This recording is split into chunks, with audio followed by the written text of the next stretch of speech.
And this recording may be posted publicly on social media platforms for others to publicly view freely.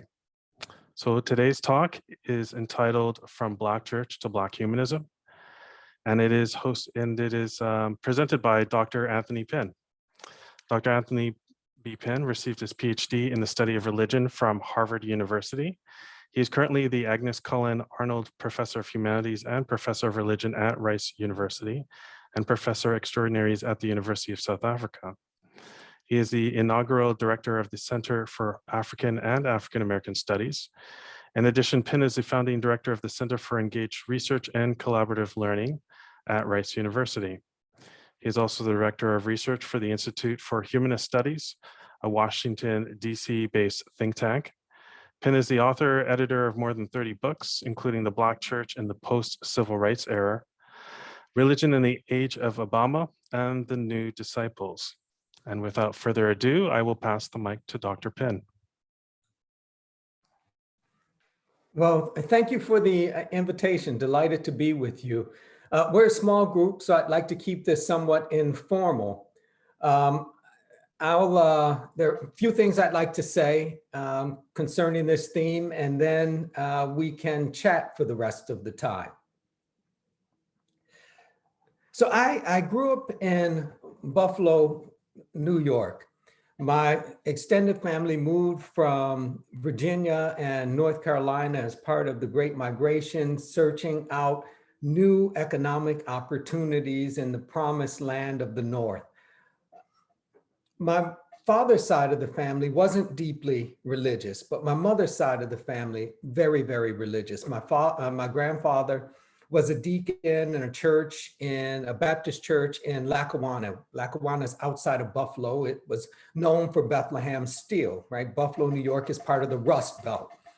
And Bethlehem steel was an anchor. We used to attend church with my grandfather until my mother decided that that was not the proper environment for us, that she didn't want us to continue to participate in a church in which women were discriminated against, not because they didn't have capacity and talent, but simply because they were women. So we started attending a church closer to home in the city of Buffalo. And I lived not that far from Martin Luther King Jr. Park. So if you know anything about the urban context, you get a sense of where I live based upon the name of that park, Martin Luther King Jr. Park. This church wasn't far from our home, and we spent a tremendous amount of time there. Church for us at that stage wasn't simply a Sunday thing. There was some sort of activity taking place every day of the week. In a very real way, that church was an extended family for us. My parents divorced when I was about 10 years old, and so that church took on a very different role as well, that men within the church became mentors and role models. There was something deeply important for me within that church. Fairly early on, it was small, and the minister who was in charge was also my Sunday school teacher. And one Sunday, he had us in his office in that traditional CERCL, and we didn't use that Sunday school text, that standard text that wasn't really written for us. Bob and Jane had experiences that were inconsistent with our experiences. Those books were not written for us. And the minister, rather than using the book, asked us a simple question: what do you want to be when you grow up? And there were the traditional answers: lawyer, doctor, president. And when he got to me, I said, minister. I'm not quite certain why I said it, but I said it. It could have had something to do with the kind of status, the weight within the community that the minister carried, right? That this minister was central. There was something about the minister that spoke in really powerful and passionate ways. And perhaps it was something about that that captured my young imagination. But whatever it was, I told him, I want to be a minister. And his response was, okay, we start next week. And so in a very real way, childhood was over for me. I was in the pulpit. I didn't preach at that point, but I lined the hymns. I opened the doors of the church. I said the prayers. I was involved and growing in this sense of ministry. growing in this sense of connectedness to this tradition. With time, I would preach my trial sermon and officially enter ministry. I couldn't vote, but I was telling people what they needed to do to escape hellfire. I couldn't stay out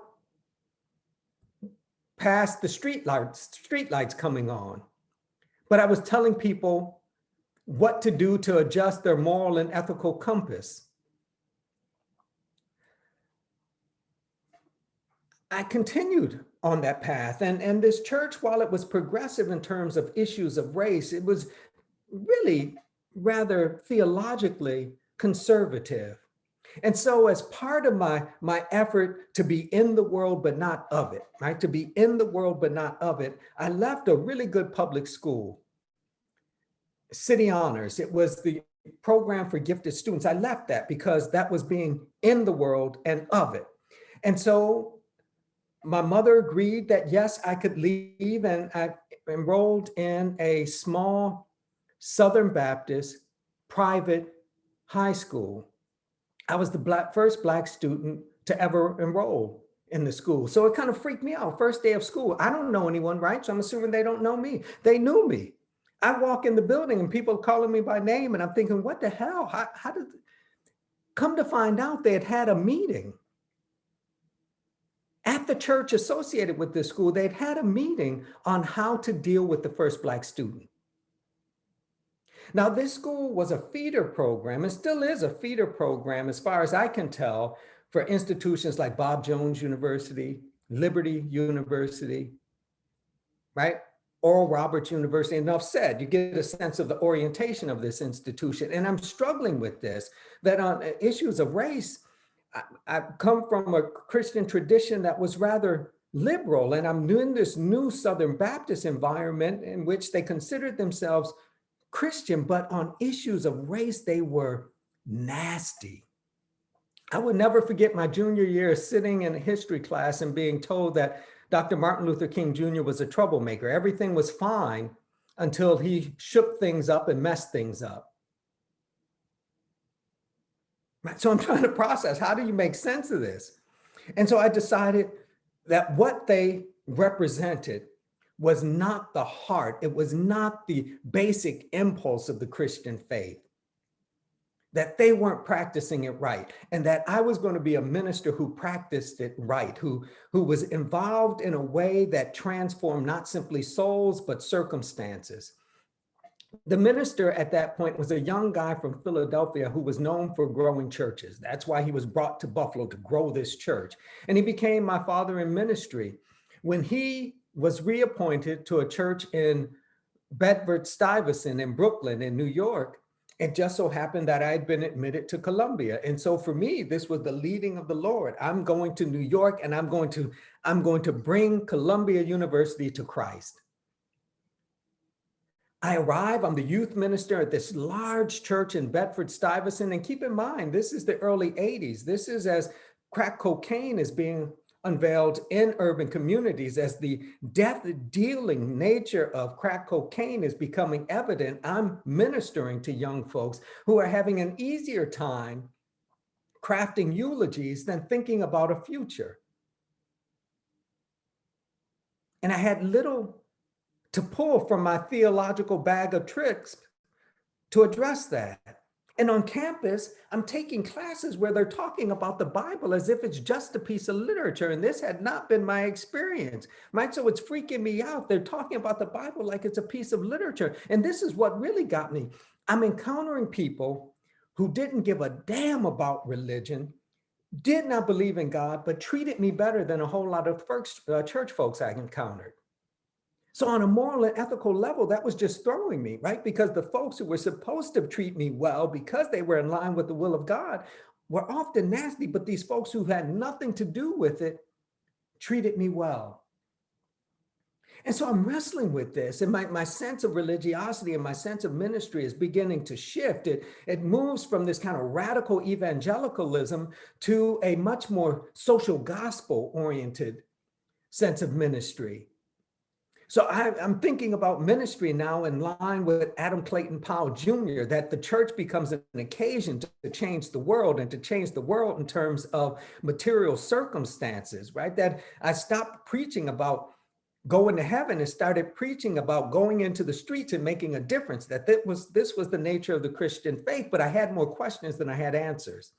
And I was Reverend Pinn, I was supposed to have answers. People were struggling. They came to church on Sunday, not for questions. They had plenty of those. They were coming to church to get answers, and I didn't have them. And it was weighing on me. The young people I'm working with are literally dying. And I had nothing to counter that. It weighed on me. And so it reached a point where I was finding it extremely difficult to be in that pulpit, extremely difficult to be in that pulpit, preaching things I wasn't certain of, praying in a way that was no longer making sense to me. So some Sundays, I just couldn't do it. Now, I was supposed to be present for the 6 a.m. service, and that wasn't really a problem, right? I was sleep deprived, and I took great pride in being sleep deprived, right? I pulled 2 all-nighters, right? For me, this was a badge of courage. So being tired, whatever. But there was something about being there that just wasn't working for me. So I'd go to that train station on 116th Street and wait for the one.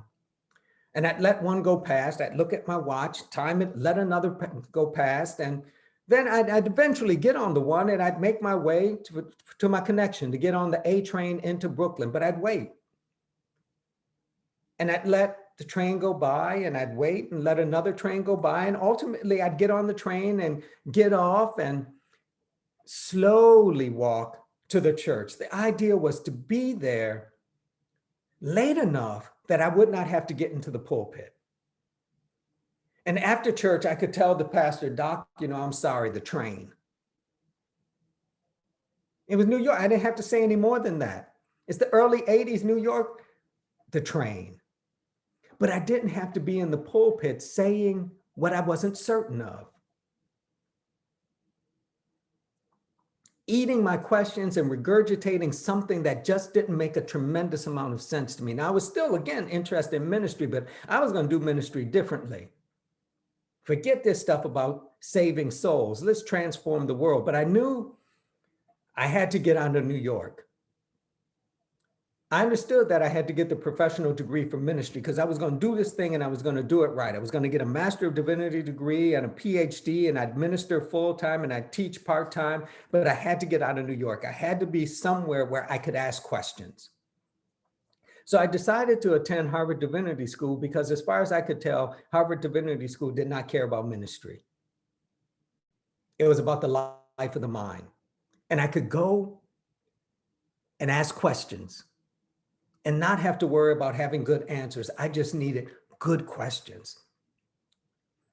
As an MDiv student, I was obligated to work in a church. And so I picked a small African Methodist Episcopal church. That was my denomination in Roxbury. But we're not talking about Roxbury 2021. We're talking about Roxbury 1986. Across the street from this church was a park. And you would think, park, kids hanging out, having a good time? No, but this park was dominated by the drug trade, by prostitution. It was a space of hopelessness. And I would ask the minister in charge of this church, Pastor, what are we going to do? What do we do about this? And his response was, let the people get happy with you on Sunday. That was code for preach with energy, let the folks shout. Get happy with me. What was there to be happy about?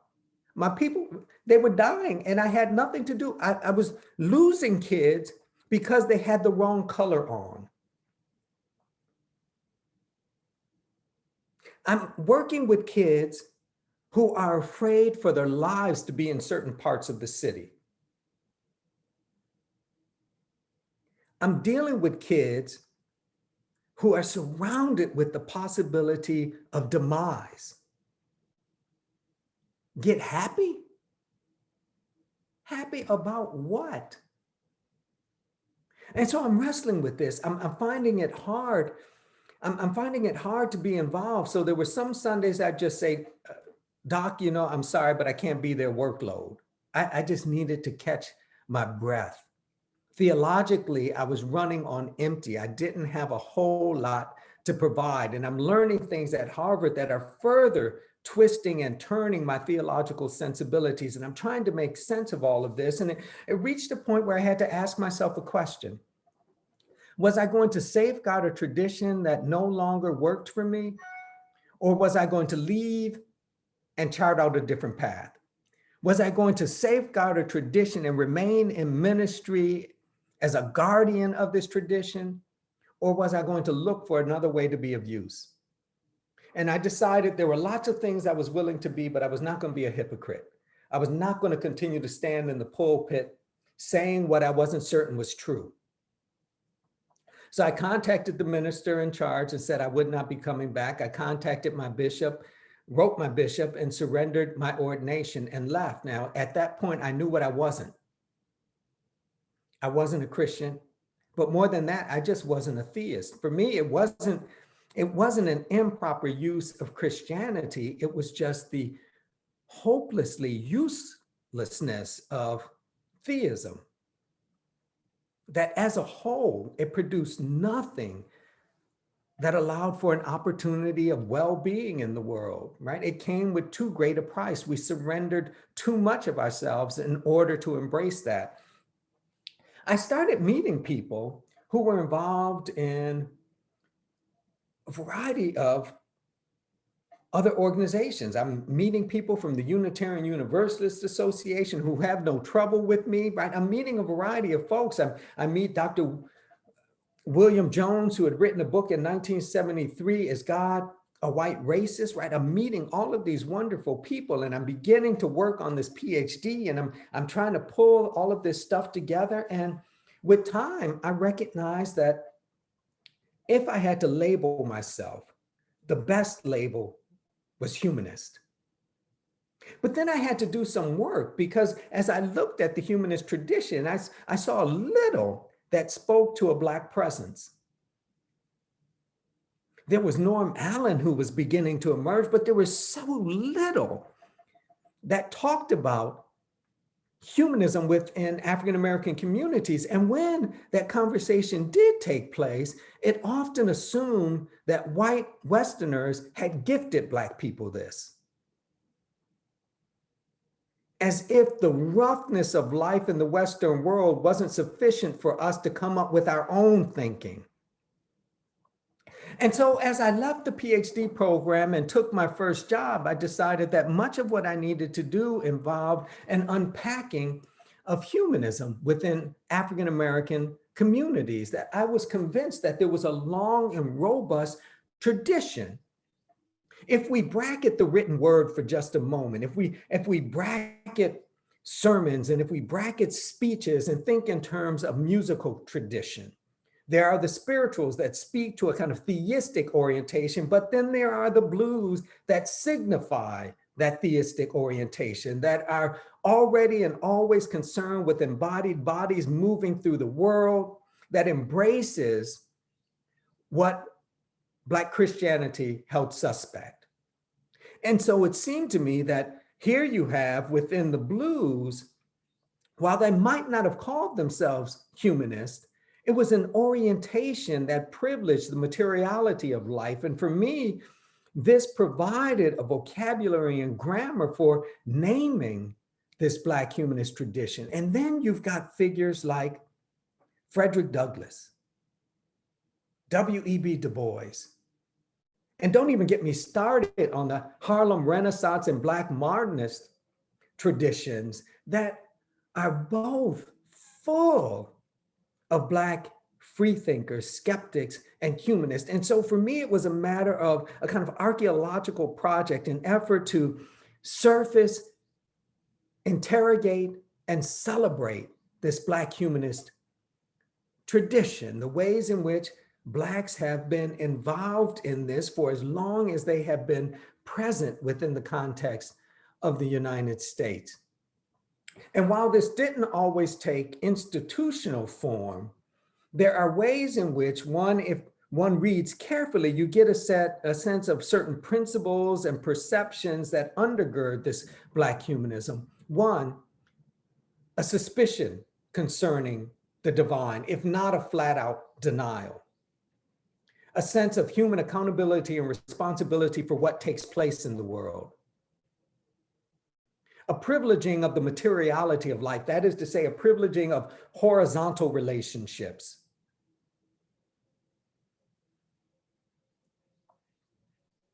Cultural traditions, cultural forms of expression that reimagine and signify old moral and ethical codes and do it in a way that privileges well-being as messy and irreverent.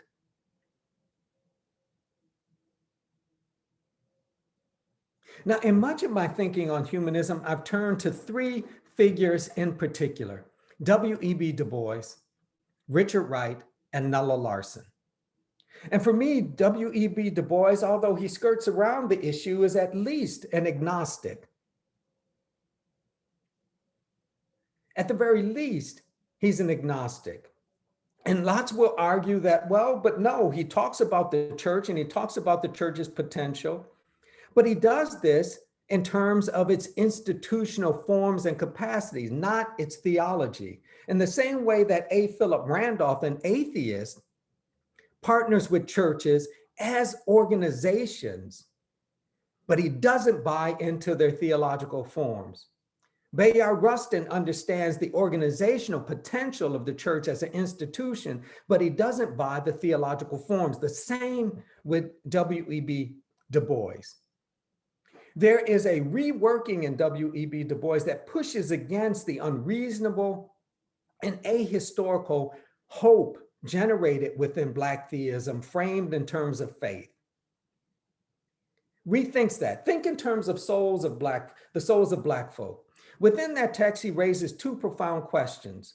What is to be done with the Negro, and how does it feel to be a problem? And in addressing those issues, he addresses them in terms of economics. He addresses those questions in terms of politics. He addresses those questions in terms of education, but he also addresses them in terms of religion, the coming of John. And within the context of that story, there's a critique of Black church thinking, that it embraces the very systems of disrespect and disregard that do us damage. And this religion within the Black community doesn't offer Black people a way out. They have no respect for John's reasoning, his commitment to logic. What they want is the Bible, but it doesn't save them. But here's the rub. John's commitment to reason and logic doesn't prevent him from being killed. It doesn't trump white supremacy, right? So you get with Du Bois a sense of commitment, a need to rebel, but without the certainty of conclusion. And so this is why Du Bois, shortly before leaving for Ghana, could write to a friend and say, chin up, fight on, knowing the Negro can't win. For me, this is akin to what you will get with Albert Camus later.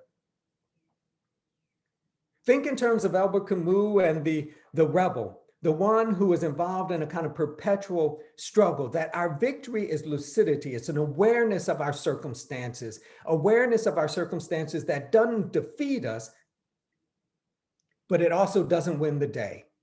And he thinks in terms of Sisyphus. Sisyphus is meant to be punished by the Greek gods, and this punishment involves having to roll this rock up the hill. Yeah, you know this story, roll this rock up the hill, and it comes back down, and this is perpetual. But Camus says there's a point at which he reaches the top, and before that rock begins to descend again, there's lucidity, awareness, a deep understanding of his circumstances, and this deep awareness of his circumstances doesn't break him.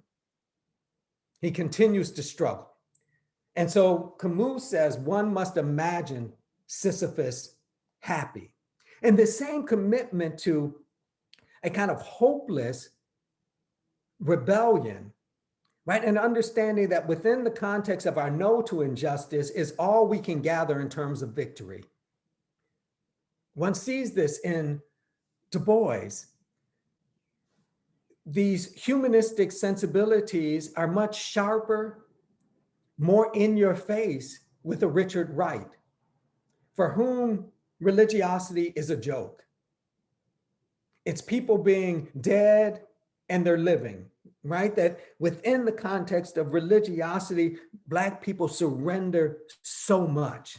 They lose themselves. And so Richard Wright is humanistic in his orientation. It's about us struggling against the world, whether we win or not. There's something within that struggle that has significance, that has meaning. Nella Larson in Quicksand, it's a beautiful short novel, critiques a reliance on God.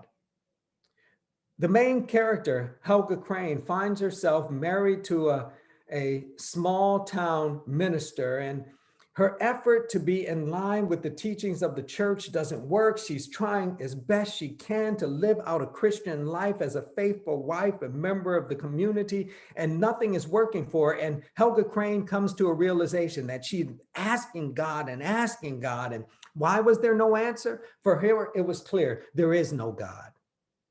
What you get with Helga Crane at the end of this novel is a woman who is aware of her circumstances, who is plotting against those circumstances while already and always being trapped in those circumstances.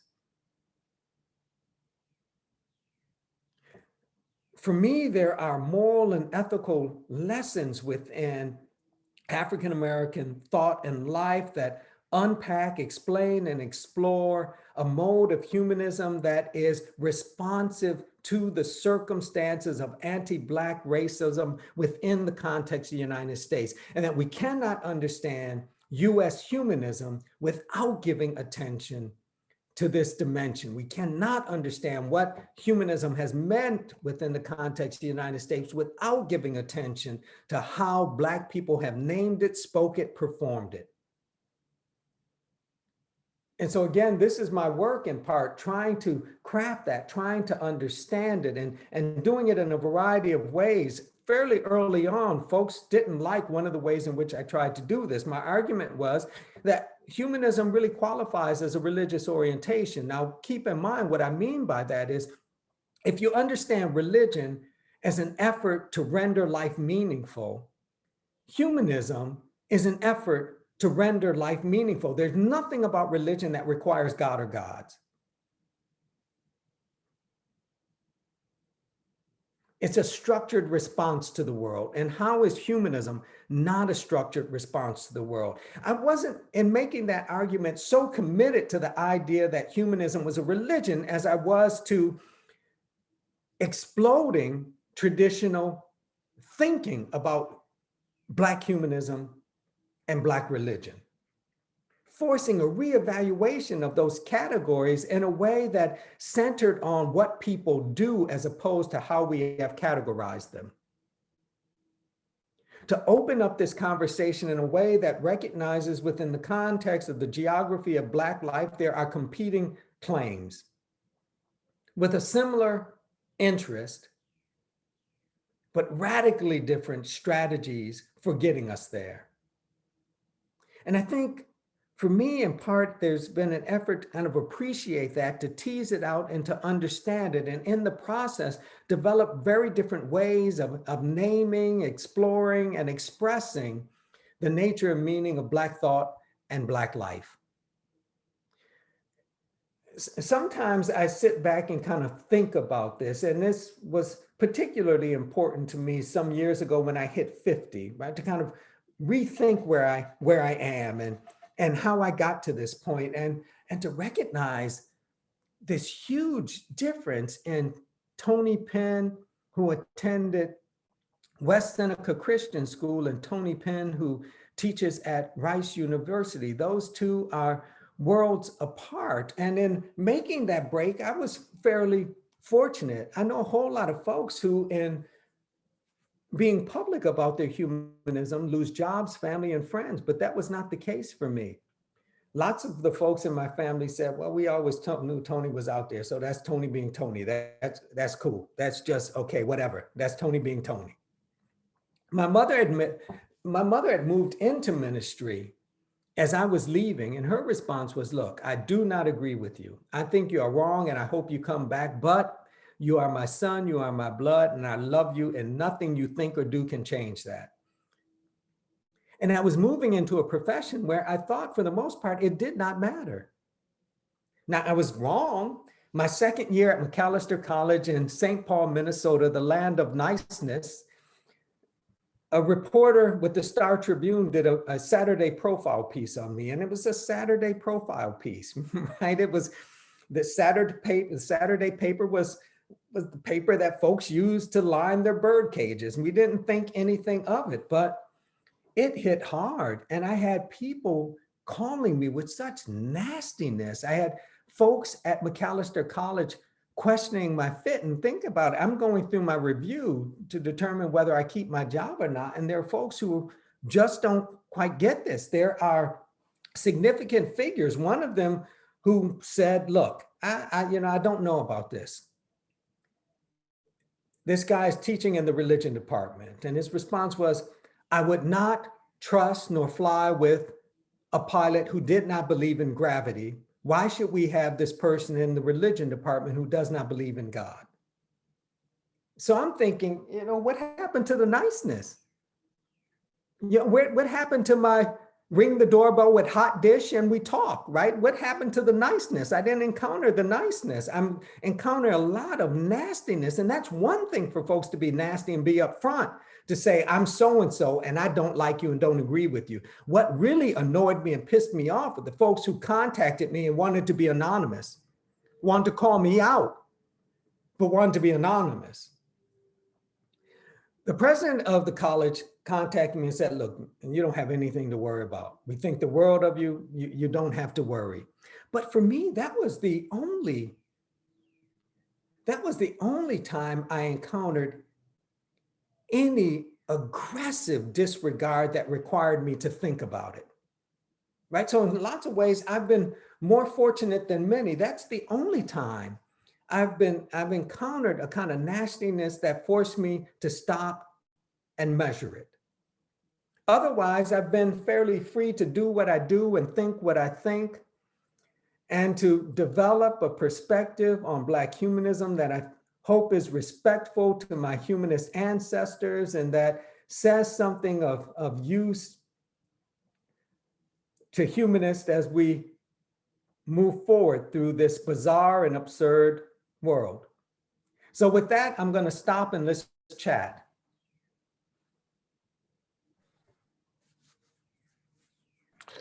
All right, everyone, this is a time where you can ask questions or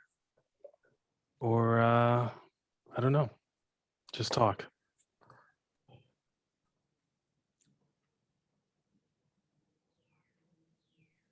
Well, I just want to say thank you for sharing your story. I've really enjoyed listening. Thank you. I did want to ask,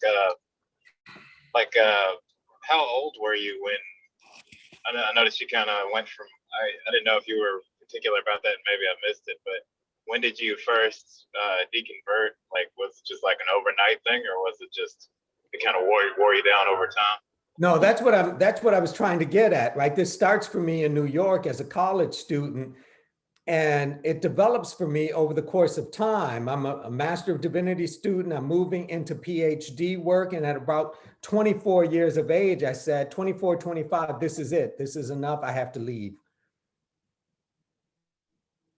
But it wasn't an overnight thing. For me, it wasn't, lots of my critics will say, well, Tony didn't get something he wanted, now he's pissed at God. No, it wasn't like that at all. I was doing well. I was all right. Things were moving along for me. I was fine. It was the inability of theism to address the basic needs of folks who are dealing with death-dealing circumstances in an anti-Black world. That's what drove me away from it, not me wanting something and not getting it. It wasn't personal like that. So what now? Where are you now? What's the plan? Where are you headed? What do you mean? I mean, as I listen to the story. I'm familiar with your writings. Let me rephrase that then. What did you learn most, and how has that affected you today? What are you doing now about that? Well, I understand what I'm doing about that to really be harnessed in the kind of work I do as an academic and a public thinker. That my job in part is to probe and to question, to help to equip folks with critical thinking skills and effective communication strategies that allow them to speak their truth, and to participate in the development of structures that aid and comfort Black humanists.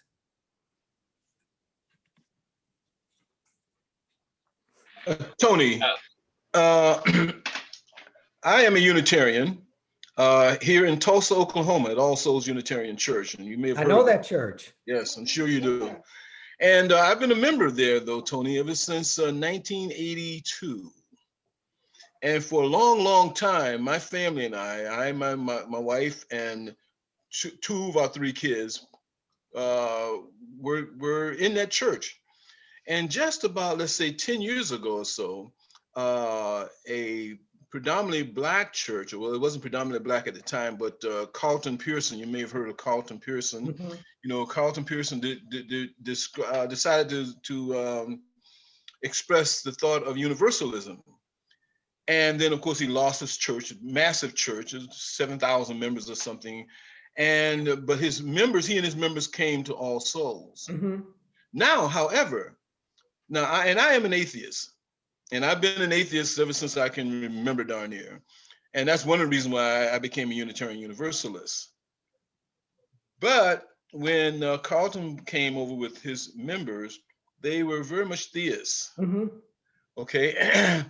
And it was a mixed bag. And now for me, I was sort of like a fly on the wall, because I was watching this mingling of these white Unitarian Universalists and then these African-American theists coming together, to the point where we actually then began 3 services. Yeah. We had a theist service, we had the traditional service that the church always had, and then we had a humanist service. Right. And we still have the humanist service. So it was really interesting seeing that. So I guess my question for you is, how do we grapple with the fact that we don't seem to have that many Black humanists, Black atheists, Black agnostics? Because I've often said, I wish I could bring more Black atheists and agnostics and humanists into the church. No, not that I'm out soliciting or proselytizing, but I've always wondered, wouldn't it be nice if, and I appreciate Black theists, I have no problem with them, but it should have been nice if some Black humanists had come in too. Yeah. Yeah, I know that church. I spoke there some years ago, and I know Marlon. Yes. My response in part would be, let's take the UUA, for example. My response first, there's a significant number of Black humanists and atheists, significant number, mm-hmm. right? And the number of Blacks who claim no particular religious affiliation, for example, is continuing to grow. If you look at organization like Mandisa's organization in Atlanta, you get a sense that there is a growing number of Black atheists and humanists and free thinkers who don't simply want to do this in isolation, but are looking for new formulations of community. But here's the issue. If Black atheists and humanists in part are arguing the structure of the church, the theological formulation of the church is ill-equipped to meet their needs, why would they go, right? And if you look at the UUA, it seems to me in large part, and I say this, having significant relationship to the UUA. I'm on the UUA service committee. Mm-hmm. I'm on the panel on theological education. I do work for Meadville Lombard, right? So I know something about, but mm-hmm. Mm-hmm.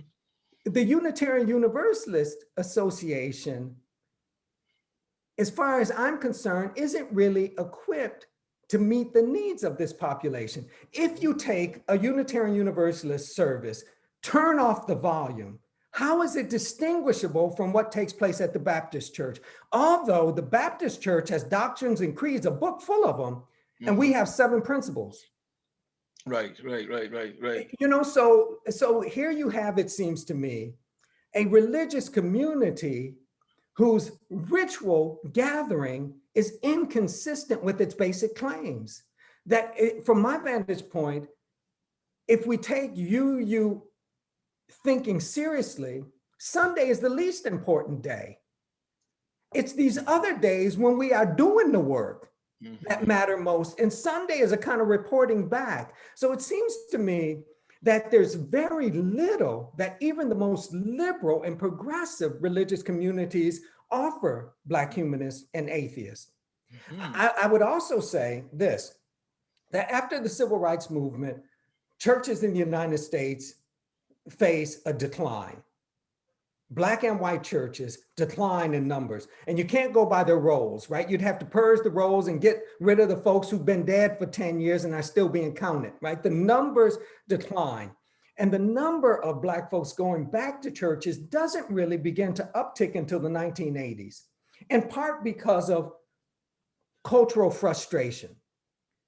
Coming out of the civil rights movement, we have been told, go to the right schools, dress the right way, talk the right way, live in the right neighborhoods, work really hard at that job, and you too can have the American dream. And what happened? It did not work out that way. And in addition to trying to play by these rules and it not working out for us, we had given so much of our cultural and social selves away. And so in going back to these churches, we were resolving some of the trauma we encountered post-civil rights movement. This was a space, if nothing else, where you didn't have to worry about somebody touching your hair. It was a space where you didn't have to explain to people why you were angry. You could network. And some of these Black folks coming back did it strictly for these social and cultural benefits.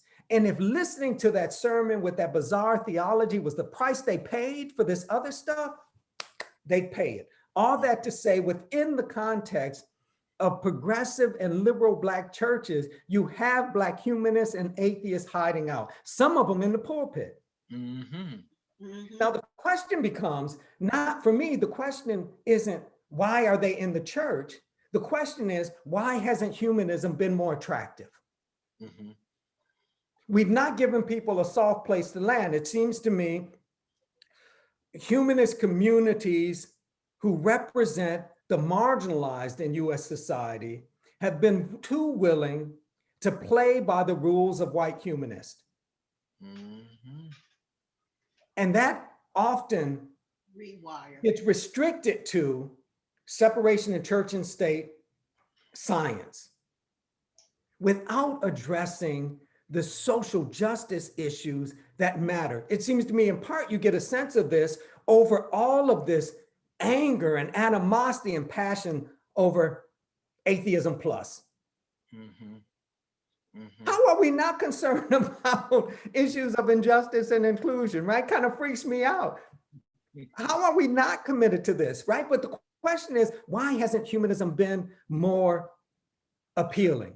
It hasn't given people a soft place to land. It's beaten folks over the head with anti-religious stuff when they already know religion doesn't work. Now what? You know what I mean, Earl? Now what?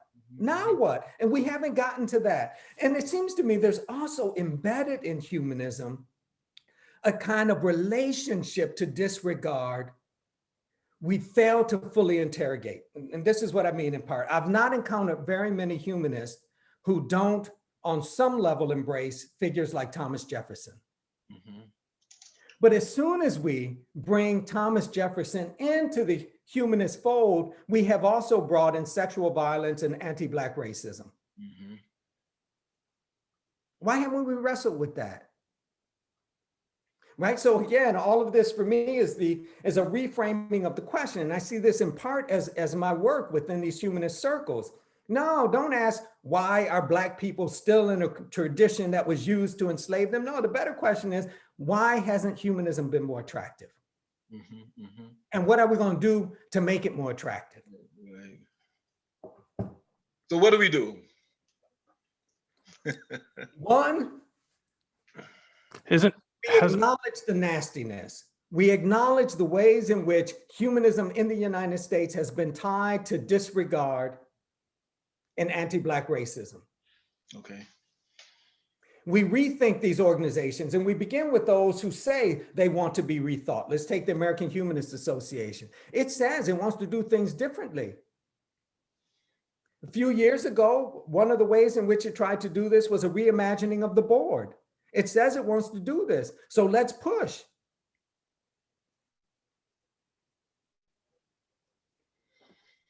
Encourage and be persistent in requesting that these organizations put their resource where their rhetoric is.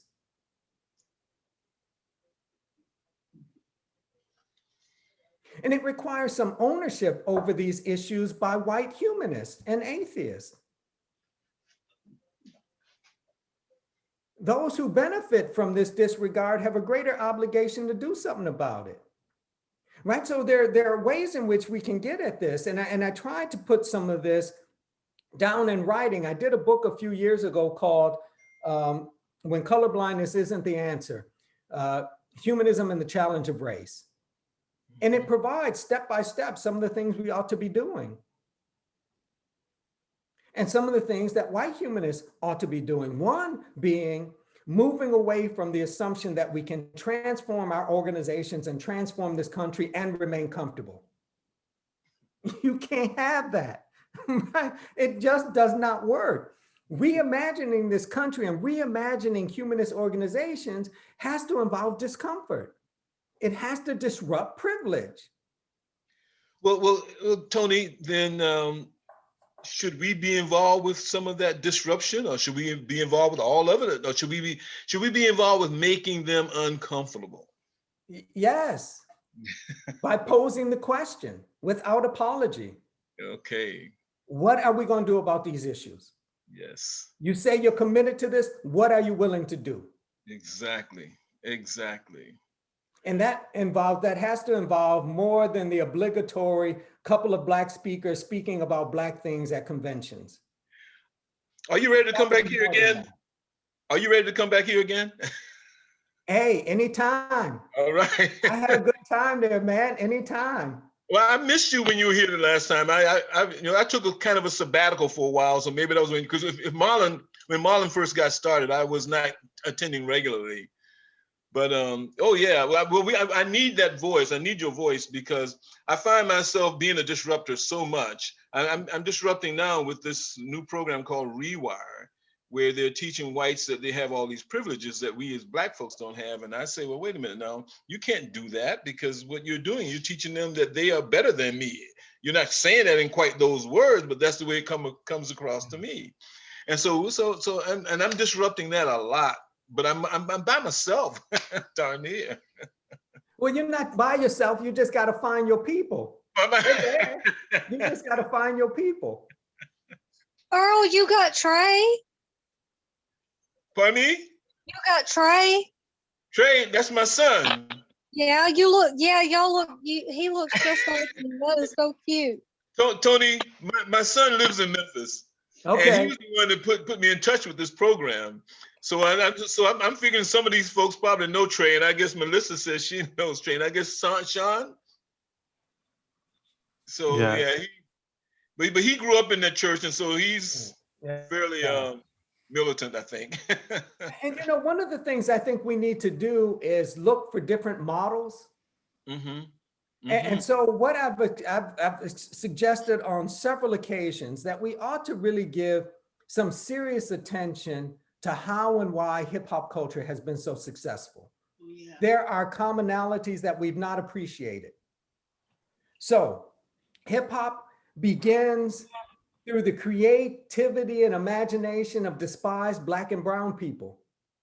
Yeah, marginalized folks. In the same way that humanists and atheists argue within the context of the United States, they are marginalized. Mm-hmm. Why has hip hop been so successful? It is global. Mm-hmm.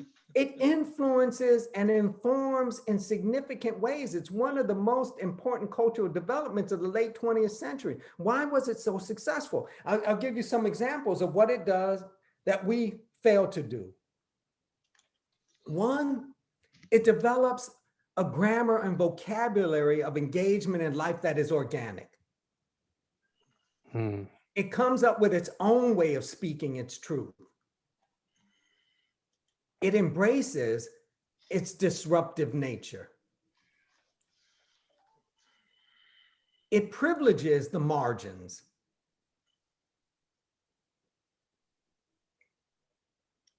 Right? So it seems to me, again, there are unlikely models that we ought to tap. Why are these developments so successful? And we struggle. I thought I saw a hand. Well, I have a question. So, as you've said before, there's a lot of African American folk who are going to church but are not really buying it. So there's a huge cultural currency, so to speak, that's invested in the church. How do you then translate that, or to make Black folk feel comfortable enough to maybe pursue humanism? Mm-hmm. One, it seems to me we have to change the way we encounter Black theism, right? For example, Black theism. The way we encounter it has to shift. Right? That there's often a kind of anger and animosity that is not going to encourage conversation and conversion. And I go back to this point. We have to give people a soft place to land. They leave for what? Mindful of what they potentially are giving up. What do we give them in place of that? Some one-liners concerning religion? Right? So we have to give folks a soft place to land. We have to meet a range of needs. And I don't think at this point we've developed the capacity to do that because we've been so one issue focused. Right. And I feel like the Black church is an ecosystem. It's not just a place that meets one particular need. It's all encompassing, right? And there's not a replacement for that yet. Right. They don't just, even the most conservative Black churches don't just talk hell and heaven.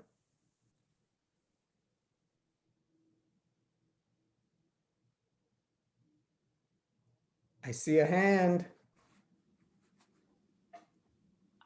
Sean, do you want me to ask my question, or Tiffany? Oh, yes. Sorry. Yes, Navita. Yes, go ahead.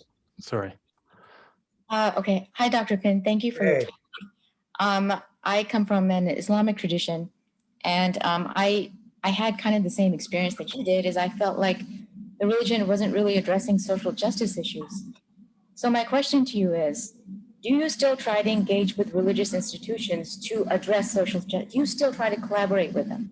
And if so, how do you do it? Without a doubt, without a doubt. Because I don't think humanists alone can transform our circumstances, right? That this requires solidarity and cooperation. And so I'm open to any invitation to conversation I get from theists. I will participate in any conversation I'm invited to with theists. And for me, the key is this: not to try to wipe out our differences. We are going to vehemently disagree on a whole lot of stuff. That is just a given. And the question becomes, how do we work on a shared commitment to well-being and transformed life circumstances? We're going to disagree theologically. That is just going to happen. And we don't need to spend time trying to get around that. But there's a shared commitment, right? Just based upon the rhetoric of these two communities, there's a shared commitment to the enhancement of life. What are the ways we get at that? Have you been successful in working with churches and other religious institutions? Have you had real success? With some, yes. With others, no. I mean, I think one of the ones I've been most successful with is Reverend Dr. Brad Braxton, who has this new church, the Open Church, and they are just extremely progressive and think along these lines. Oh, okay, we disagree on this stuff, but what can we do to help the people?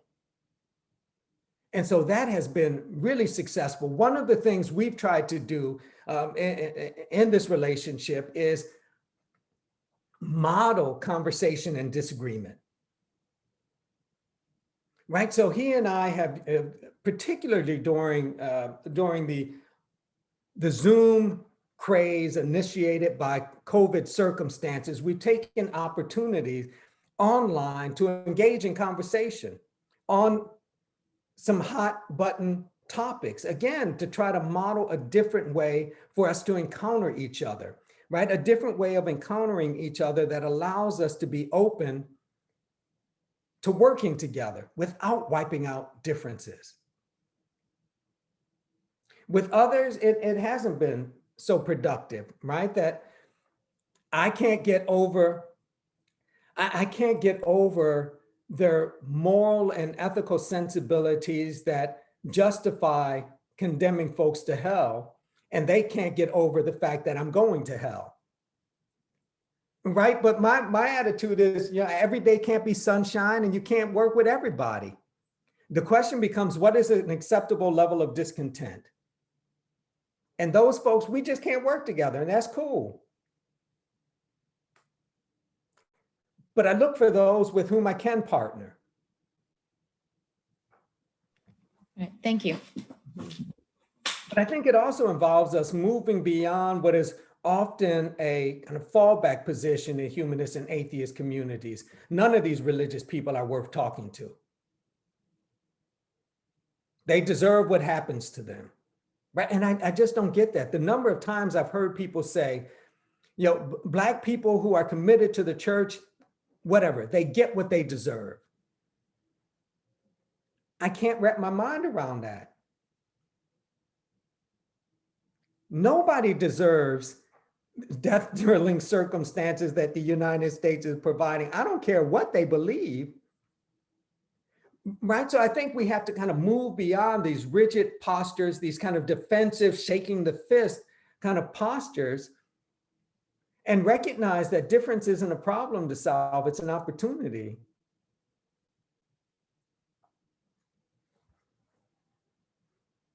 I also think we have to be mindful of time frame, that these issues and problems did not develop overnight, and our ability to partner in productive ways won't happen overnight.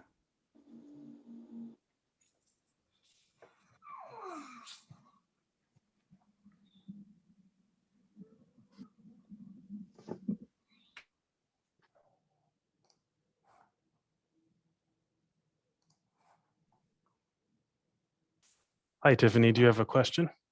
Yes, I have a question. You mentioned that hip hop has been a good thing, and in many ways it has, but how do we address the severe level of misogyny present in many of the lyrics and the visual representations on video?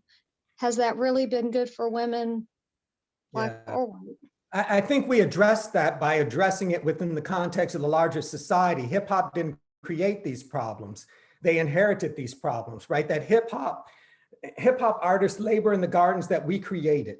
And so I think one thing we have to do is address and critique them within the context of a more general critique of our social arrangements, and critique these hip hop artists, and also critique country artists, and also critique R&B artists, right? Also critique bluegrass artists, right? But again, my larger argument is that in order to transform what hip hop artists are saying, we have to transform the circumstances they encounter.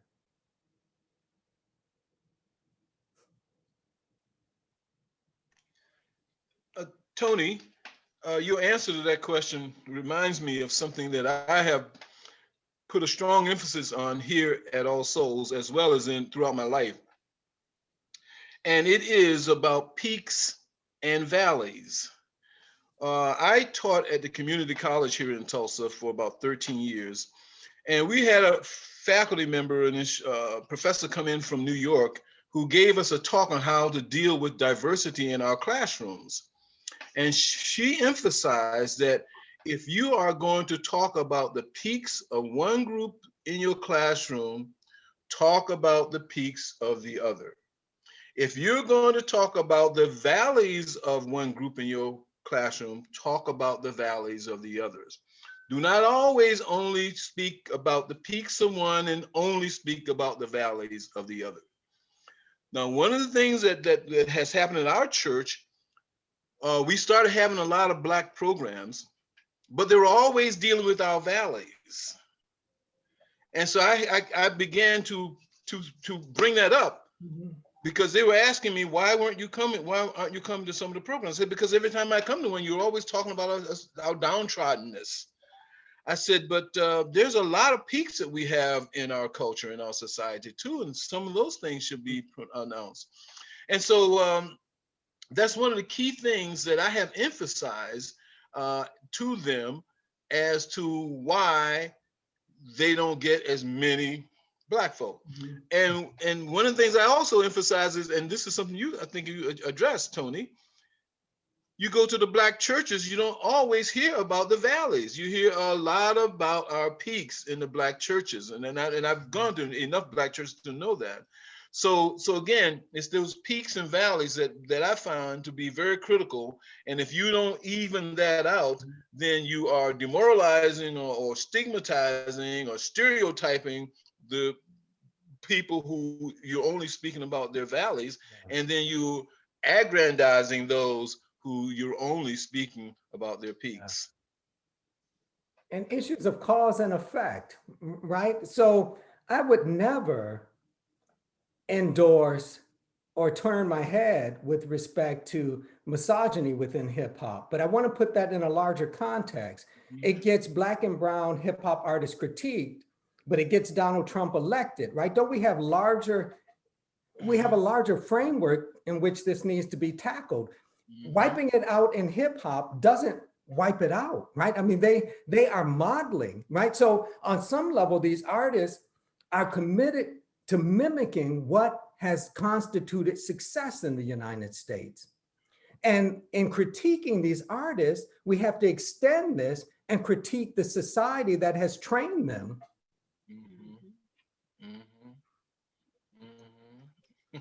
I agree with that because nothing occurs in a vacuum.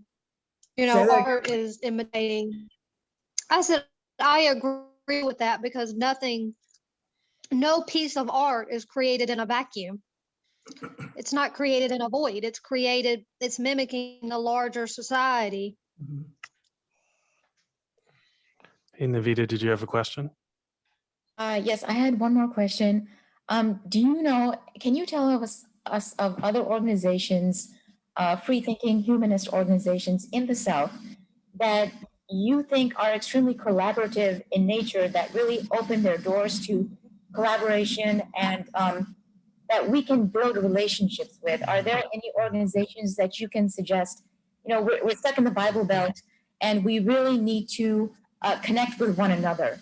And I've been trying to do some outreach and I'm finding it kind of difficult. Yeah. So are there organizations that you think we should reach out to?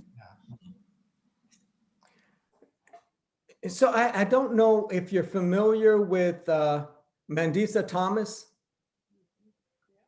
Okay, yes. she's the head, the organizer, the creative of Black Nonbelievers in Atlanta. And she is deeply committed to networking.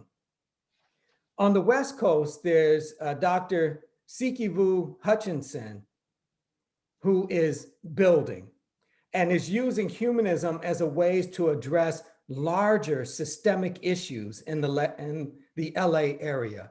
So it seems to me these are two folks to be in touch with. Thank you. Mm-hmm. Is current humanism too dull and boring to approach? Too dull and boring? I don't know that that's the case, right? I mean, one, I'd say there are humanisms. And there are some humanisms that, yes, are dry and are simply about a rather narrow range of topics. that are policy oriented, not people oriented.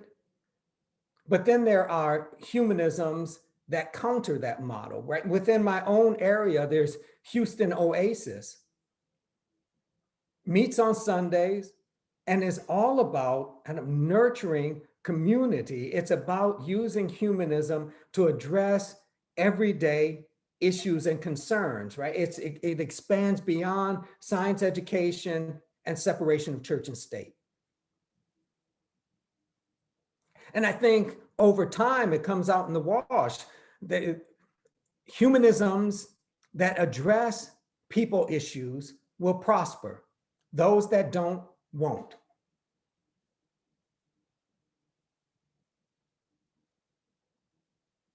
Okay, I was just putting it out there as a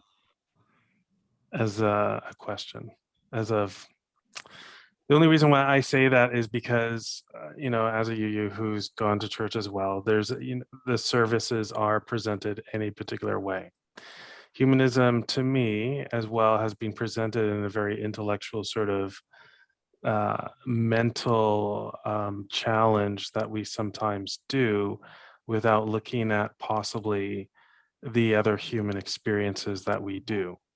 And in doing so, there's a lot of space to navigate into for humanism and Black humanism, but it doesn't seem present right now. And that was kind of a joke of a question, but it was there to sort of, I don't know, bring it out. Thinking in terms of the UUA, I think one thing that needs to happen is a re-envisioning of preparation for ministry. That the training of UU ministers ought to reflect the current need, not simply tradition. And an organization that is so flexible and fluid in terms of theology ought to be more imaginative and creative in training its ministers. And I've argued for a long time now that that there also needs to be a re-envisioning of what takes place on Sunday. That Right. we are not going to, UUs are not going to out-church churches, right? UUs are not going to out-church Christian churches. But our thinking, our theological and philosophical stance allows for more flexibility. Sunday, it seems to me, ought to be a kind of reporting back. And this involves not only what happens, but the way in which our space is structured. What distinguishes a UU sanctuary from a United Methodist sanctuary, or hell, a Southern Baptist sanctuary? It's very similar. We're not doing the same things. Why should our space look the same? I don't go swimming on a basketball court. Right.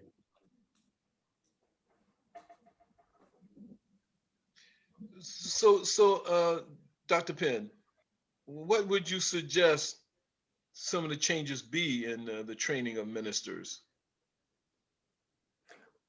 One, I think just based upon the current arrangement of the UUA, we need to decenter pulpit ministry. There aren't enough sanctuaries to go around. Okay. So it seems to me we decenter pulpit ministry and think about seminary training as an opportunity to develop a set of tools that allow folks to address the development of meaningful life. So think about ministry beyond the traditional church structure. And it seems to me that will allow UU ministers trained at Starr King or trained at Meadville Lombard or BU at Harvard, wherever they are, it will allow them to, even if they're entering traditional UU churches, it will allow them to enter and pull these churches out of themselves. Mm-hmm. Right, to kind of turn them inside out. If what matters most to us is what we are doing Monday through Saturday, we ought to be turning these churches inside out. Mm-hmm, mm-hmm. And so we need to prepare ministers so that they have the skills, the insight, the vocabulary and grammar necessary to envision, communicate, and act that pulling out. Would you have any churches you think that might be close to that example? Would you know of any? I can't say yes to that. Okay. I gave up on attending UU services quite some time ago. It Okay. just doesn't work for me. Now, I'm not saying everybody needs to do that, I but understand. that format doesn't work for me. So, but here's what I'm getting at. I've taught on occasion at Meadville Lombard, summer intensive courses, and there's very little about the content and the form of that training that seems dissimilar to what folks are getting at more theistically centered seminaries and divinity schools. How is that? Mm-hmm. It isn't even clear that the UU is Christian. So how is this? Mm-hmm. Mm-hmm. We got to do it differently. And it seems to me that it also involves raising the question again of an acceptable level of discontent. Not everybody's going to be happy with these sorts of changes, but it seems to me the UUA, real talk, the UUA changes or dies. The numbers aren't really growing. Mm-hmm. It changes or it dies. Hmm. Let's take a look at ethical culture. Right? And we got to do this differently. And I think we need to be much more creative. And I think it needs to rest around a fundamental question. What are we willing to give up in order to make a difference? What are we willing to give up in order to live out our commitments as an organization? Hmm. And then do we have to make sure we clearly define what those commitments are? Because in order for us to talk in terms of committing, we need to know what we're committing to. But it seems to me that that's, as far as I can tell, that really captures most of what the UUA says about itself, these commitments. Mm-hmm. So that we have. But what we say and how we structure the organization, from my vantage point, are inconsistent. Okay. Mm-hmm. Yeah. Mm-hmm. Yeah. Interesting. I had an opportunity to meet Bill Jones, believe it or not. Oh, yeah, Man. Bill Jones. And as a matter of fact, I even had dinner with him, just the two of us, because I missed his talk at the church, and because I was working or something. And so I said, okay, let me take you to dinner, then we'll talk. So just the two of us. It was fantastic. Man, he was mind blowing. Yeah, he was amazing and so very generous. Oh, I told him the story about at the time we had just started a Black Unitarian church here in Tulsa with Charles Johnson. You probably know Charles. What's his name? Yabanzi is his name now. Anyway, and we were funding it via our church, and I was on the board of trustees. And I told Bill, I said, Bill, we bought this our program to the church to the congregation for them to approve. And I told him, I said, I stood in the back of the church. I just stood. I said, I didn't move. I made sure I got there early so everybody could walk past and see me. And I stood there with a firm look on my face. And I said, because I was determined that they had better vote to support this new Black church coming up here. And Bill says, well, Earl, you know what we call that? I said, what? He says, we call that the mile stare. If you all know anything about them, some of you younger people may not know much about the miles. That sounds like him. That sounds like him, doesn't it? The Miles were a radical African group in Kenya who fought for liberation of Kenya from the British. And I mean, they did some really radical things. So, but he told me that was the mile stare. I'll never forget that, man. Dr. Pinn, you've been wonderful, man. I truly enjoyed it. Well, I'm enjoying the conversation.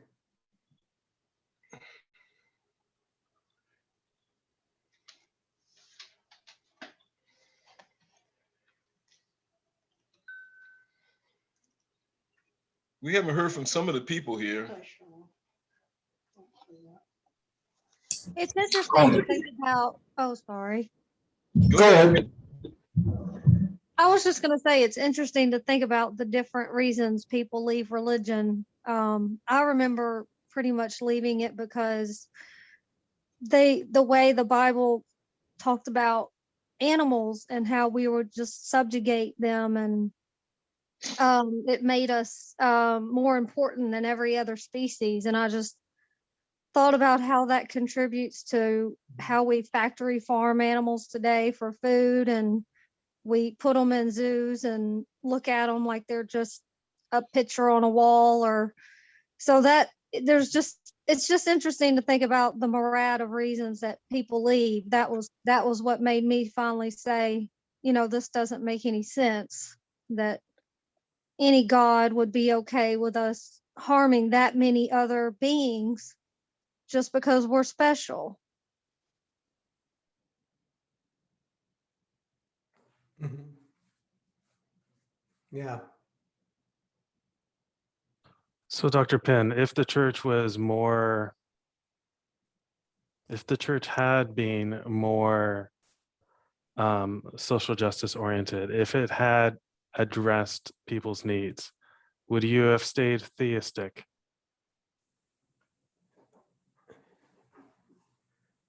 Here's the issue, though. It could have done that kind of work because I was working. I attended a rather conservative high school, and on lots of issues, my church was rather conservative. On the issue of anti-Black racism, rather progressive, but nothing was changing. Right? That I could look at the historical development of Black life in the United States, and I could see a variety of ways in which we've wrestled against disregard, but circumstances haven't changed. And so it forces the question, why? So I think ultimately it would have required not simply a consistent and progressive message on disregard, but radical and sustained transformation of life. I'd have to see this God doing something that couldn't be credited to people being involved. I see. And so, yeah, churches, if my church had thought differently on issues, or if I had grown up I don't know. But it would require more than what churches say and do. It would require sustained and radical transformation that can't be accounted for otherwise.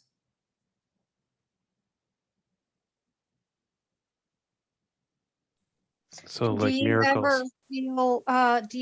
feel like you wish you could have stayed religious? Like it would have been easier, your life would have been easier if you just kind of went along with the pack, I guess? No, it wouldn't have been easier because I would have still been a Black man in the United States. It would have been tough. Now, I would have had different ways of rationalizing the abuse, but life would have still been hard. I'd still be, right? I might be a Christian minister, but I'd still be suspicious of the police.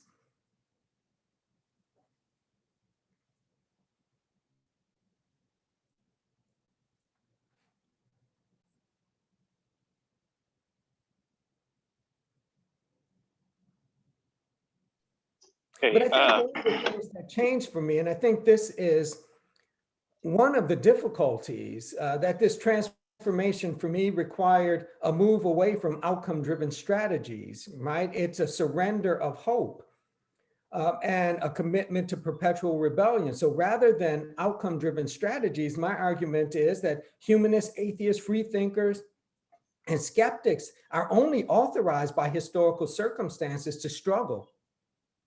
We can project no outcomes. I actually had a quick question concerning that. Mhm. I don't know if I'm speaking out of turn or what, but I always kind of wondered if well, I'm not sure if it's true or not, but I remember being under the impression that like being like feeling physically safe, and comfortable in society, I wonder if just that insecurity and the safety deal, feeling unsafe would make people want to lean into the religion a little harder. Not quite sure if I'm asking the question correctly, Yeah, no, but I get your question, but let's think about Black churches, for example.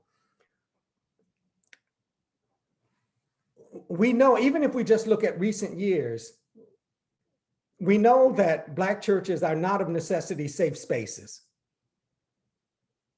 Right? We know this. We know that white supremacy can enter Black churches. So I don't know that it offers a physically sustainable sense of comfort. Now, theologically, it allows us to rationalize and move beyond the discomfort, the pain, and the misery. But I don't know that it really offers a safeguard against anti-Black racism. Certainly not in light of the church bombings of the 1980s and the murders more recently.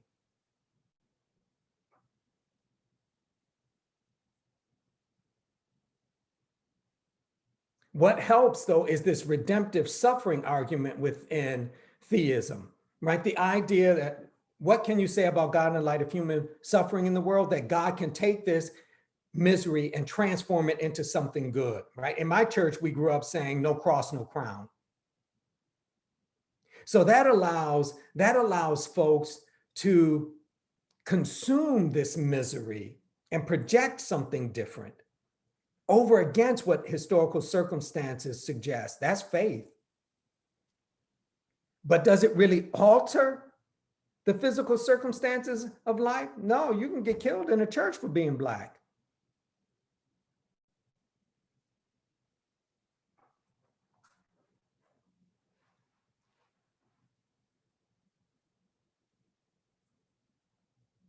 Right? In that regard, that in a real way, the church is no safer than the corner store if you're Black in America.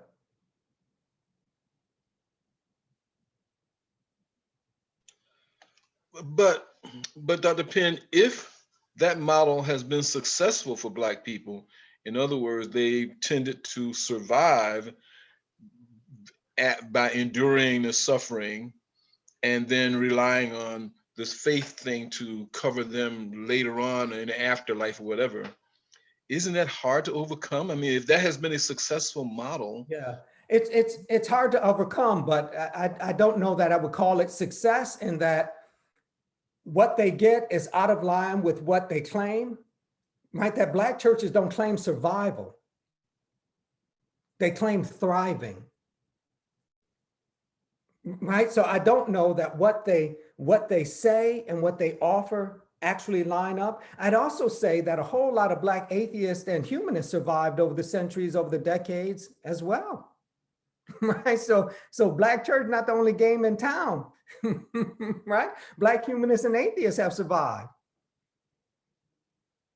Think about Frederick Douglass learned the value of prayer when he prayed with his legs. Folks who have relied on folks have also survived.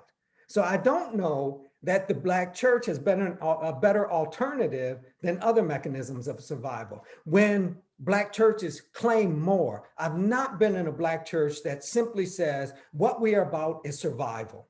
We're just gonna keep you alive. That's not what they say.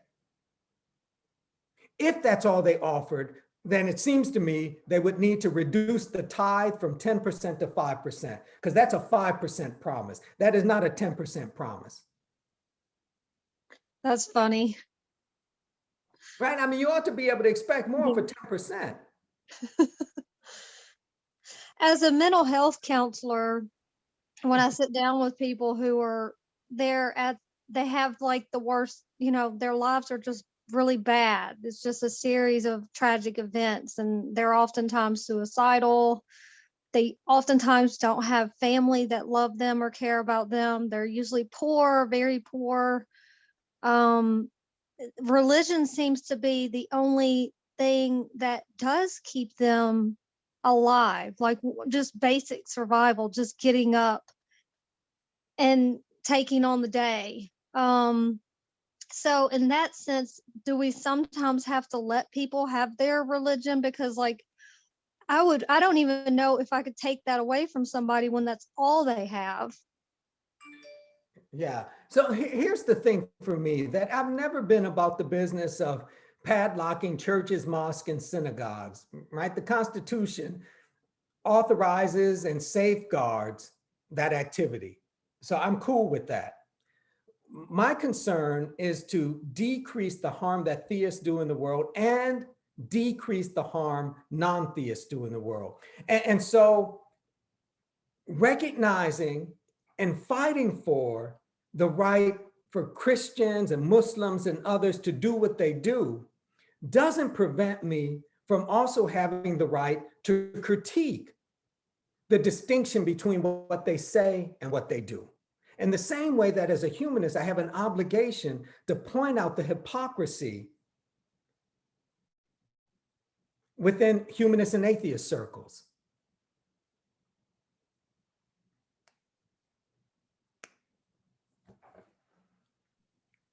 There's other people on here that haven't spoke up.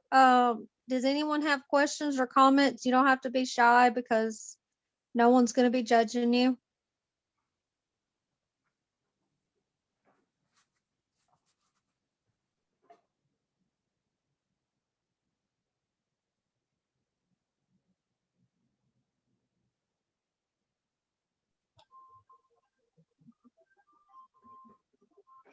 I'm happy just to be listening. So I do agree with your last statement because I do find you're a part of a faith and tribalism, like being voted to practice a form of tribalism, and that there's a higher level of commitment when that's the whole point of probably why there's non-believers to begin with, or for many, it is part of the reason.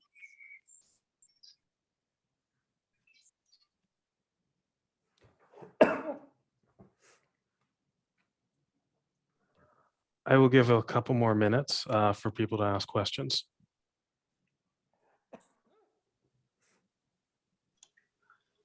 Well, I had one last comment, and I promised my last one. This is my last one. Karl Marx, I think, said that religion is the opiate of the people. And I added to that I think some people need to be opiated. Wow.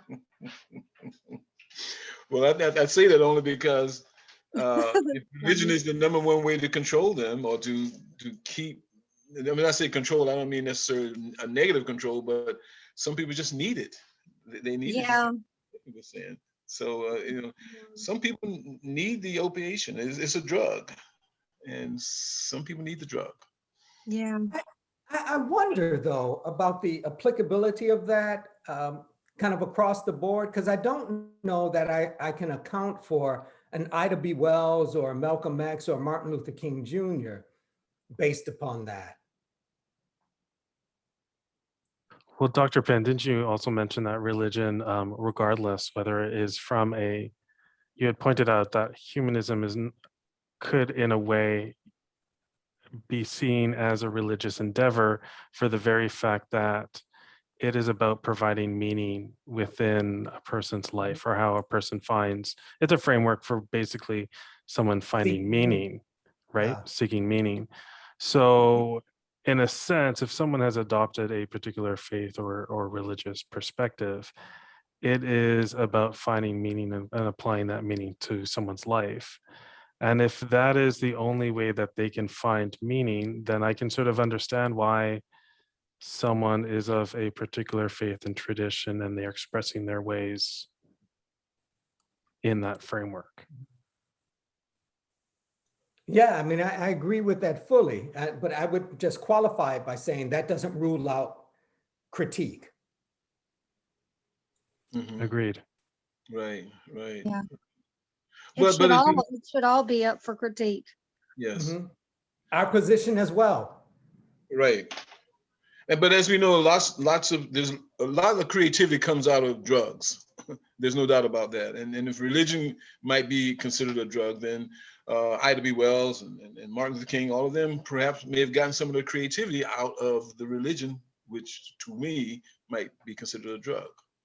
But their work constitutes, it seems to me, more than creativity. That may be the ideas they express, but there's something about their on the ground effort that I don't know can be captured that way. Okay. So it seems like yeah, there's a big distinction between sitting up there and saying, well, just feel good, be happy, and actually getting out there and doing something to make people happy. And particularly if you think about not the Martin Luther King Jr. that the United States is comfortable with, but the actual Martin Luther King Jr. who was despised by most of the American population, right? So if you think about Martin Luther King Jr. in relationship to his last book, for example, this is a particularly radical figure who wants to rethink the socioeconomic and political landscape in the United States and tie that to international considerations and concerns. He was growing in his ability to relate what's taking place in the United States to empire building and colonialism. That's more than a dream. So I have a quick question. Assuming that religion does have some control over people, do you think religion has used that control for a net good or net negative impact on the world? Because some people bring off like that, like science, for example. Has it delayed scientific discovery? Do you think of Newton and Copernicus and so forth throughout history?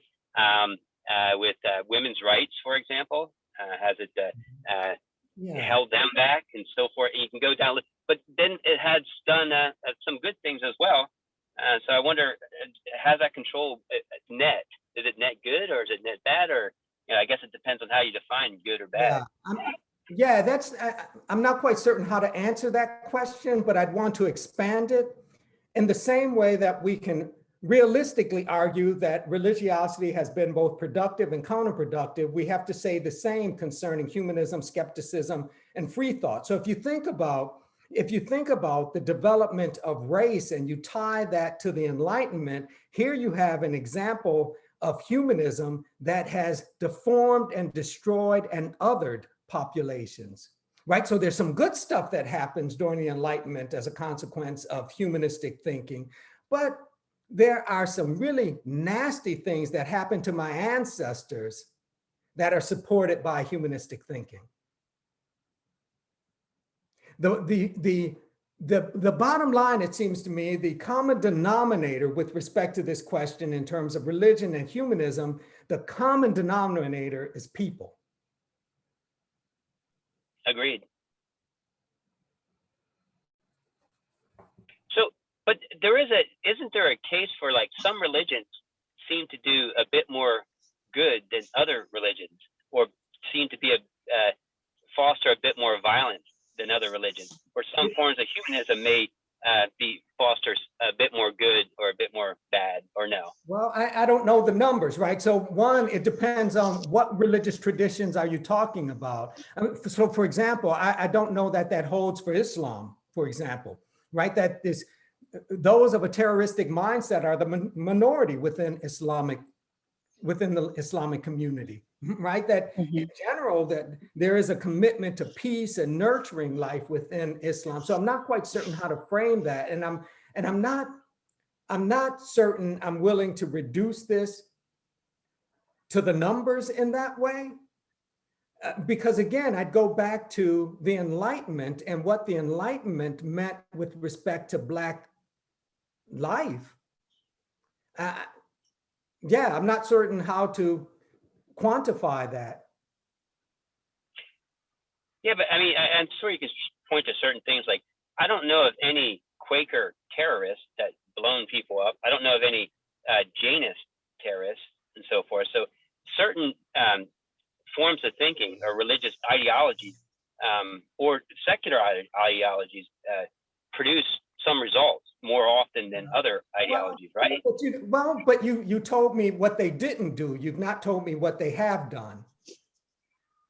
Right. Well, some promote, like Quakers, for example, they used to be into, I mean, I'm from Pennsylvania, so I know a little bit more about that, but they've been involved in the abolition a lot more than other religions as well. And right from the get-go, right? Even before, during the colonies, way before the Civil War, for example, pacifism is promoted within that faith and so forth. But that is, that's one of their tenets. Jainists are the same thing. They're pacifists, so they produce more people because it's part of their. Obviously, you have exceptions within there, but the thrust, because it's part of their values, push them in a particular direction.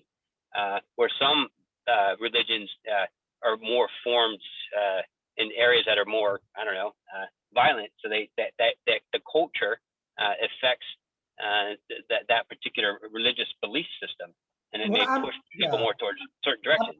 I'm not quite convinced, right? And in part, I say that because I don't know that there has been the same level of study and interrogation with respect to Quaker tradition in the United States as there's been given to churches within the context of the United States. True. Yeah. So yeah, you're right. I mean, I don't know the numbers either. So I can't make that claim.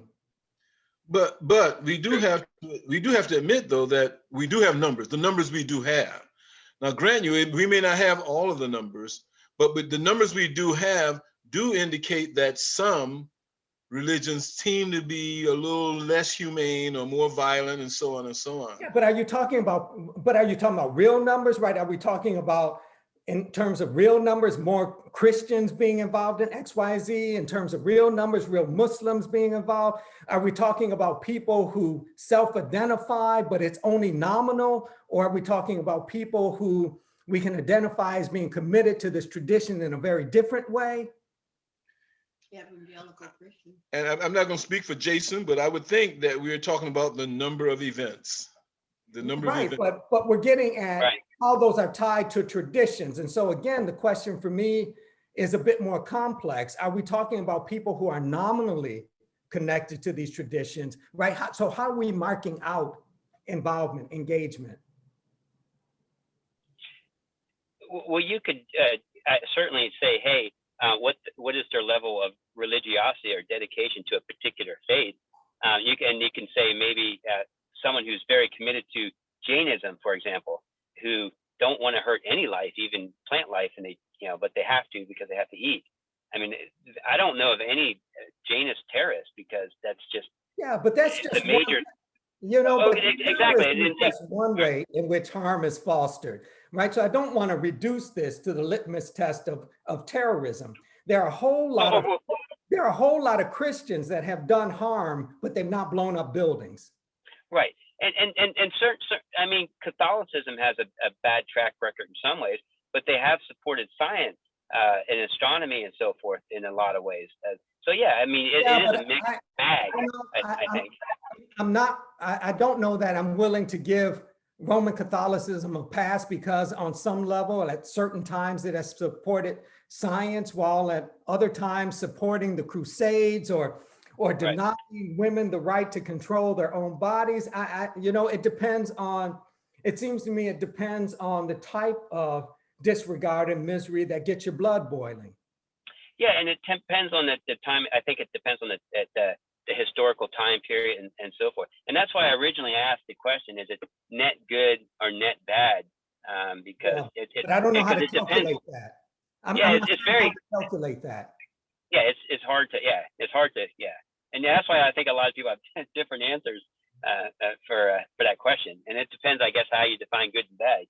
Right, because if I were to, one way of getting, and it requires some nuance, because as a person of African descent, there would be a way for me to look at the Enlightenment and say, based upon the way in which it supported the brutalization of my ancestors, no good.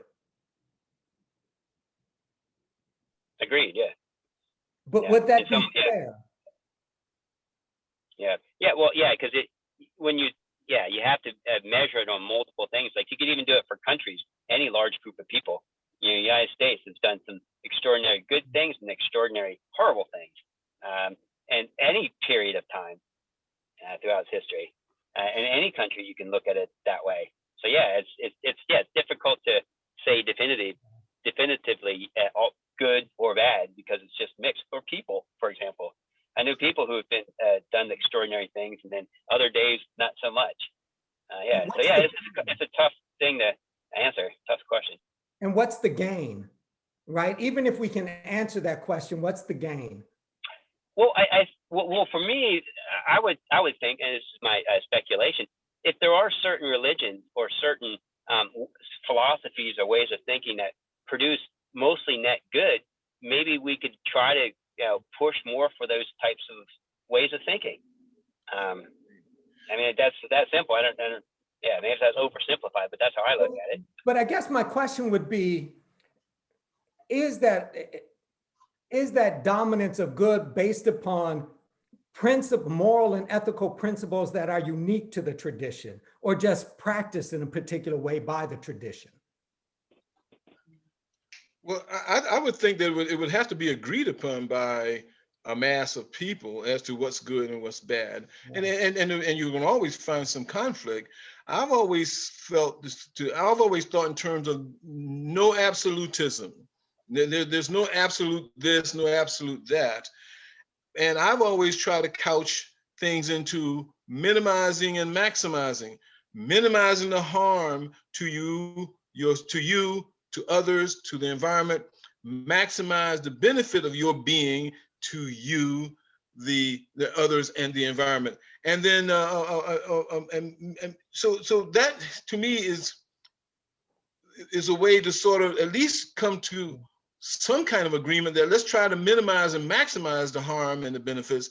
And that way we can, understanding that there's no absolutism, that understanding that we will never always get it right, but we can get it better. Yeah, but the question for me was, if we look at these traditions and say, okay, which ones do more good than harm? Perhaps we ought to amplify those. The question for me is that dominance of good based upon moral and ethical principles that are unique to that tradition? If they are not, then I'm not certain what we gain by isolating that tradition. Well, then again, we need to agree upon some direction. I've always emphasized to my friends and people I've talked to and groups I've been involved with, you start with the United Nations Declaration of Human Rights. But that's a very good beginning, and then go from there. But we need to have a starting point, just like I think therefore I am. That's a different issue than what Jason and I were talking about. That's a different thing. Well, you're talking about religious theologies and religious. No, we're talking about, if I'm understanding Jason correctly, that if there are traditions that are doing more good than harm, perhaps those should be amplified, that there's lessons to be learned from them. And so my question is that good being done premised upon moral and ethical insights and principles that are unique to that tradition? That if they're not unique to that tradition, then I'm not quite certain what we gain by amplifying that tradition and pulling it into different contexts, cultural contexts. Well, I think Dr. Pinn, that's kind of what I meant, like amplifying, but I like Earl's point about, like the United Nations idea, those core things that are good, decent principles. And maybe it's not amplifying a particular group, it's amplifying what is a good principles. And that may be, common with a number of groups. Right. But it's hard to get an agreement on that. Right. I mean, we have those good principles. We have them. As you suggested, the United Nations has provided that we have them. Yeah, so maybe I like that, amplifying that. I think that's. But I don't know that having them makes a difference. Look at our world. Well, we have to start practicing them, and I think the United States has not even agreed upon those yet. So, but as my grandmother would say, that's more than a notion. But it's a start. That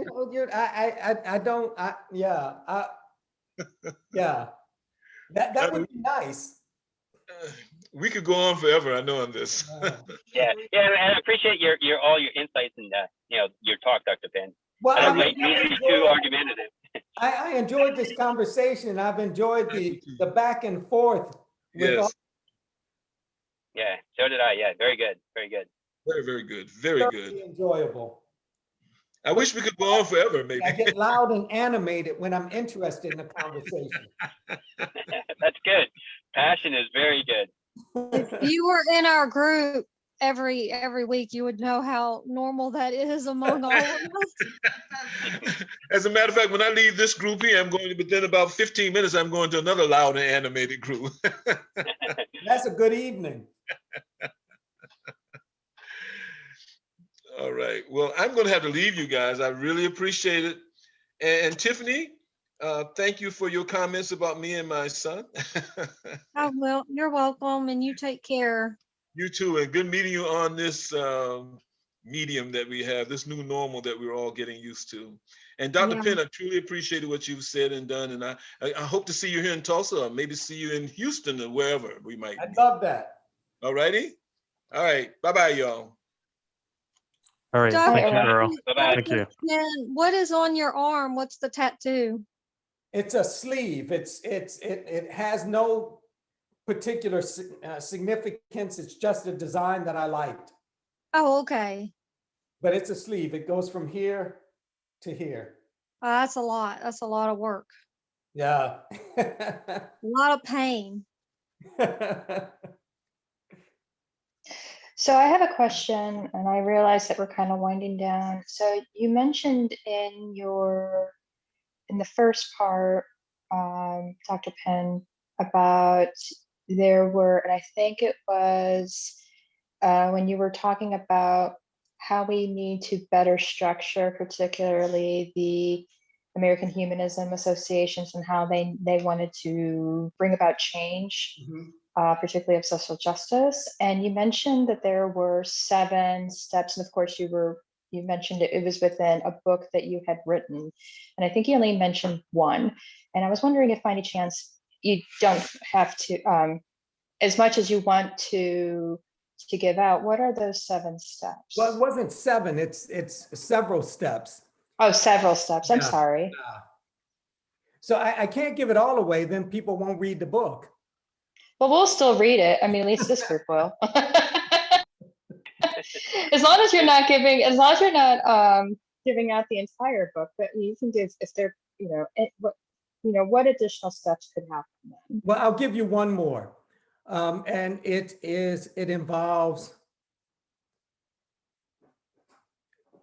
doing homework, right? That it is not okay to simply ask those who are marginalized to provide an education on their marginalization.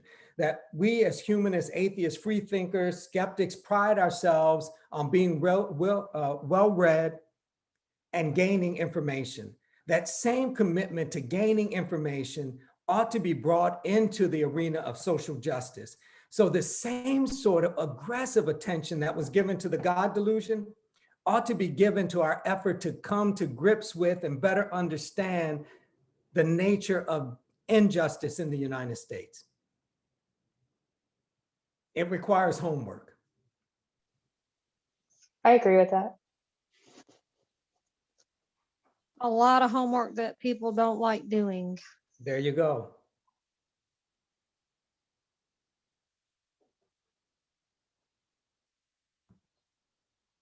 And what was the name of that book again that is within the several steps again? It's When Colorblindness Isn't the Answer, Humanism and the Challenge of Race.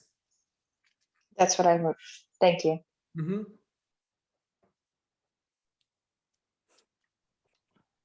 Well, everyone, I don't mean big to shut this down. It's a great conversation, and thank you again, Dr. Pinn, for making this possible. But I'm going to end this meeting, everyone. I thank everyone for coming. I feel like it's so quick. I mean, it's conversation. just about, we have to drag out the goodbyes, and it's just like, you're just like, I'm going to end it. I'm sorry. I'm not really good with the ending part. I did okay with the beginning, so. Thank you, Dr. Pinn. Thank you all. Thank you, Dr. Thank you. Pinn. Yeah, You have very a great interesting night. conversation. Thanks All so right. much. Thank you again. Thank you. Bye-bye. So bye. Bye-bye. Bye-bye.